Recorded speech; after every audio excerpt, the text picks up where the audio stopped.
Okay, so let's have here another topic about Sheeran moment diagram.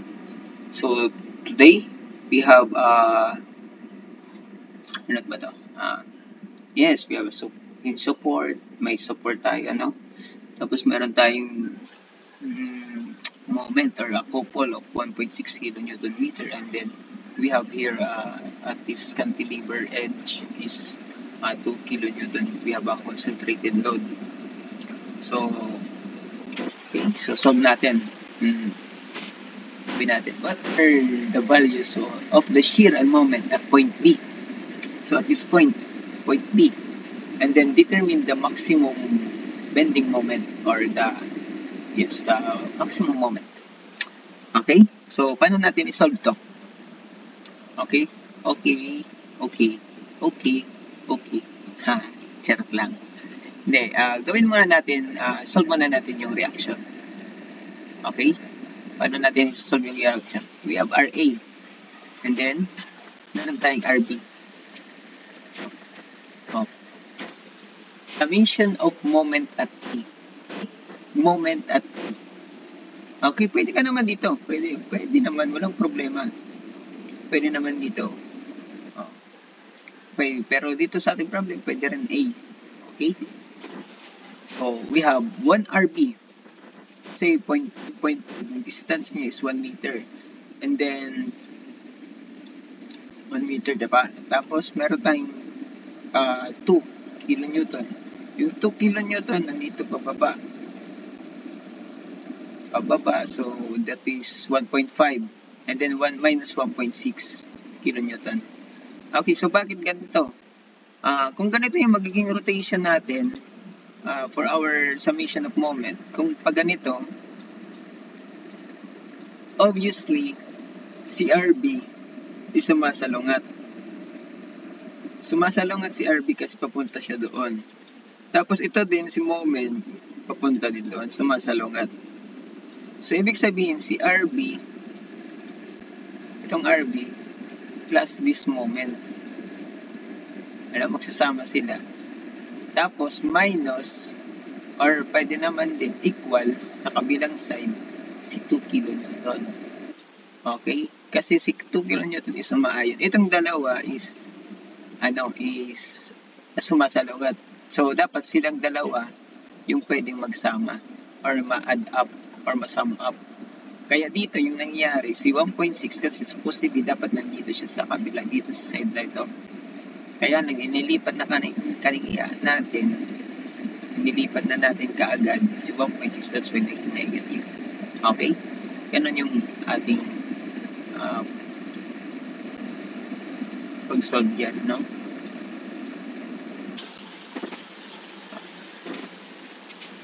So, we have the RB of 1.4. So, if you, I guess, dapat alam mo na, pag nakatungtong ka dito, alam mo na yung pag-movement. Alam mo na dapat gumawa ng reaction.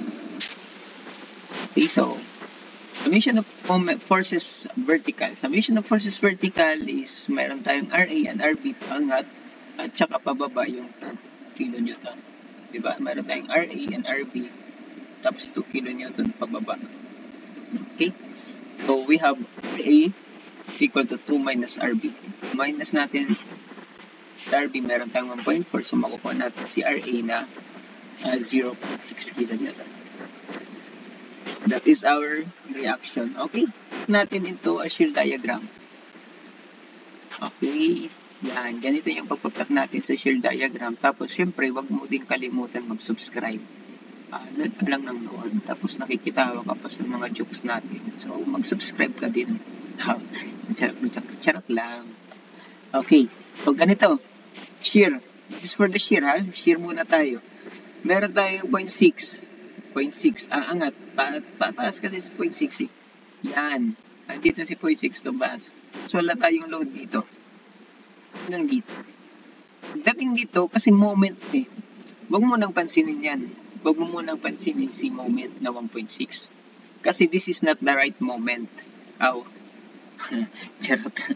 So, hindi muna natin kasi moment na. Doon na siya magre-reflect sa moment. Okay. So, walang load. Diretso ka agad tayo dito, no? aangat ng 1.4. Meron tayong 1.4 pataas. Yun. Taas. So, bali, 6 plus 1.4 maging 2. Okay? Nasundan nyo? Yan. Tapos flat. Flat na naman kasi wala tayong loadings dito. Ngayon, 2 kN pababa. Yung 2 kN. So, 2 minus 2, 0. Yan. Yan yung mangyayari dyan. Okay. So, nasasolve na natin yung shear diagram. Okay, bago natin sagutan lahat, mamaya na, no? I-ano muna natin yung moment. Yung moment diagram naman, yung moment diagram. Yan. Tignan natin yung area dito. What is the area here? That is 0.6 times 0.5. Diba? That is 0.3.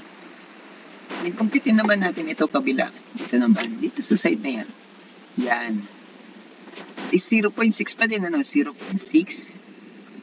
Tapos, yung height kasi nito is 0.6. Tapos yung haba niya, or the length, is 0.5. 0.3 pa din. 0.5 times 0.6. Okay? That is the area. Area yan, ha? Tapos ito naman. We have 5. We have 0.5 times 2. Kasi ito, diba? Ito 0.5. Tapos yung taas is 2. Yan. It's 1. Yes, you're the one. Out. Okay? So, gawin natin moment diagram.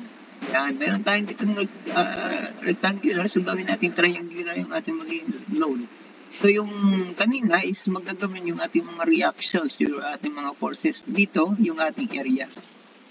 Yan. Yung area natin is 0.3. Ito na yan na area, no? 0.3. Lagay natin dito kasi yan from 0.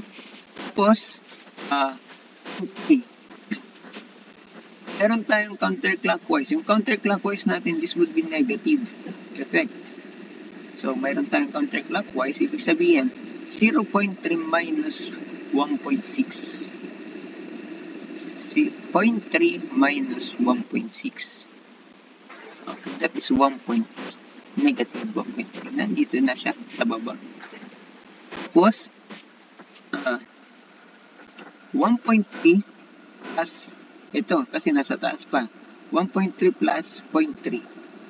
1.3 plus 0.3. 1. Negative 1 pa. Tapos, meron tayo ditong, ito, negative 1 plus 1. Diba? Negative 1 plus 1. 0 na yan.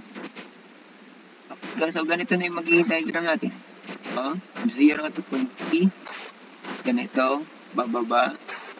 Yan. Tapos doon na. Kasi nag-0 na siya. Okay, this is how we solve the shear and moment diagram with this kind of moment or this kind of loadings. Okay, so I hope na nakuha nyo yung ating gustong ipahiwatig dito sa problem na ito.